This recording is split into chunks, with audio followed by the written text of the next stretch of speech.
Hence, we are doing Wednesday and Thursday. I do know what I'm doing. I am not conforming to social media standards today, but what is that? Brain, what's this? Why is everyone now throwing themselves out? I'll take it up, right? I'll take that one. Where are you? You're there. Hang on 1 second. Let me get my talon underneath. I want that bottom one there. Sorry, I couldn't grab it with my talon there. I'll take that as a trump. Take that one as a trump card. They are all upright. It's the Emperor at the bottom. Being very, very heavily protected by the Emperor. Release that brain fog. It's not serving. It's not serving at all. Wednesday and Thursday, my beautiful Cancerians. It's Roar by Katy Perry in the background. It's time to make a decision. It's time to make that last judgment call. My life, my lane, my turn, and I am stepping forward that way. This is 48 hours of my life. I'm absolutely going to smash it up. Nothing and nobody's going to stand in my way. But I've got to have that moment of epiphany. I've got to have that moment to step back and go, something here is just not panning out for me. Almost like that little bit of the morning routine's really stressful, and I've got to put some work in to make it not as stressful. Does that make sense? But this is the last decision. This is my life, and this is how I want it to run, and it is running that way, and I'm stepping forward into it. Towel moment. Smacks you right in the face. There's a towel moment. Again, another moment of epiphany. It's time to start burning this building to the ground. That real, got to burn these old mindsets, these old set of behaviours. I know that morning routine does not work for me. I know it doesn't. Almost like that moment of, I haven't got 5 minutes, Claire, to think of another way around it. You're going to have to find it. You're going to have to carve it out. Because the towel moment's absolutely no joke. It brings a lot of chaos and a lot of drama. A little bit of trauma. There's something here that I'm absolutely getting stuck with. That real ball of emotion. I'm really struggling to swallow it down. But not only am I struggling to swallow it down, I've said this a little further up the calendar, it's going to boil out of my face as sheer anger. When the reality is I'm not angry. That real fighting with a feather type of behaviour. I'm not angry. I'm actually really upset. I feel a little disrespected.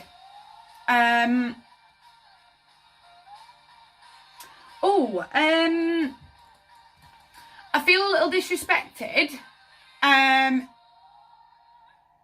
You take my analogies as you always do, and you put them in your life. It's like my partner stayed in bed all morning, and I've had 2 SEN children to deal with all by myself. And the book bag's missing, and we don't know where the water bottle went, and we've lost our left shoe.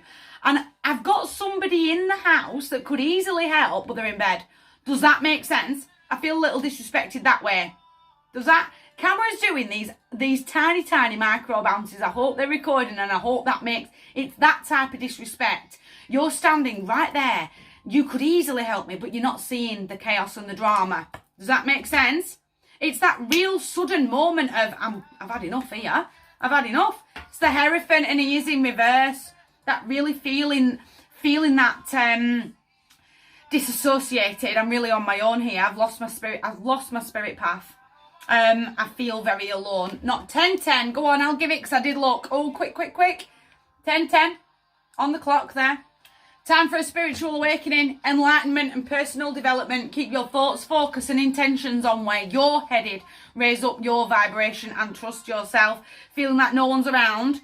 Especially from a spiritual perspective, like the team have abandoned me, nothing ever pans out.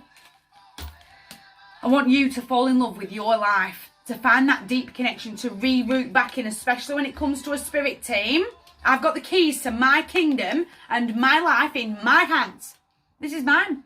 And I've got the knowledge to go, I know the pathway forward. It's almost like I don't like living my private life publicly, but I've found myself in more moments like the one I described 1,001 times, and I had the gumption to leave.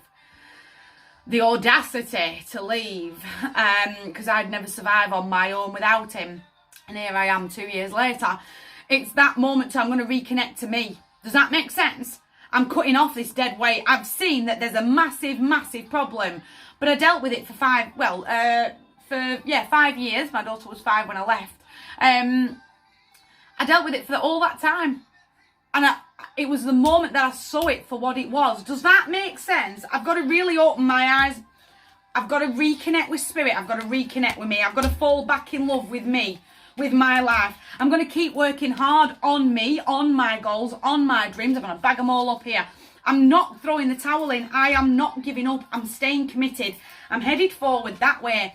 But it's that, it will be when that epiphany happens, when that brick wall absolutely smacks you in the face, I've seen the pathway forward. I've got two here. I've seen the pathway forward.